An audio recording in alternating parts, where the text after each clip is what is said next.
কিন্তু একটা শর্ত আছে, একটা কন্ডিশন আছে, সেটি তোমাকে মেনে চলতে হবে। সেই কন্ডিশন বা সেই শর্ত যদি তুমি মেনে না চলো, তাহলে কিন্তু তুমি চুরি করলেই ধরা পড়বে। তখন সেই চোরটি জানতে চাইল সেই শর্তটি কি বলুন। তখন সেই যোগী সাধু চোরটিকে বললেন যে দেখো, শর্তটি হলো তুমি কখনো কোনো দিন এক মুহূর্তের জন্য মিথ্যা কথা বলতে পারবে না। তখন চোরটি বলল, সে কি কথা? আমি চুরি করে আমার জীবন নির্বাহ করি, আমি চুরি করে খাই, আর আমি ধরা পড়লে সত্যি কথা, চুরি করে সত্যি কথা বললে তো লোকে আমাকে ধরে ফেলবে।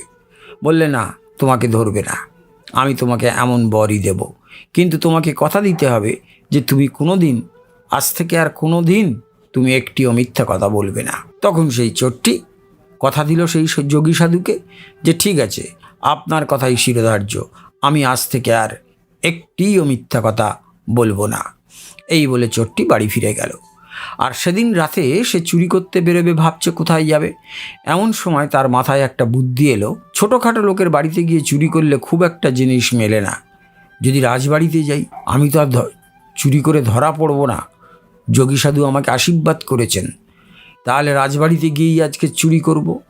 এই ভেবে সে রাতের বেলায় রাজবাড়িতে গিয়ে উপস্থিত হলো। কিন্তু রাজবাড়ির পাঁচিল টপকাতে গিয়ে সে দেখল মুখে কাপড় ঢাকা আরেকটি লোক দাঁড়িয়ে আছে। সেই লোকটি ওই চোরটিকে জিজ্ঞেস করছে, কে তুমি, তুমি কি চাও? যেহেতু যোগী সাধু বলে দিয়েছেন তুমি মিথ্যা বলতে পারবে না, তাই চোরটি বলল, দেখুন, আমি একজন চোর, আমি রাজবাড়িতে চুরি করতে এসেছি, তা তুমি কে? তখন সেই কালো কাপড়ে মুখ ঢাকা লোকটি বলছে, আমিও একজন চোর, তাহলে চলো দুজনে মিলেই রাজবাড়িতে চুরি করি, তুমি হবে বড় চোর আর আমি হব ছোট চোর।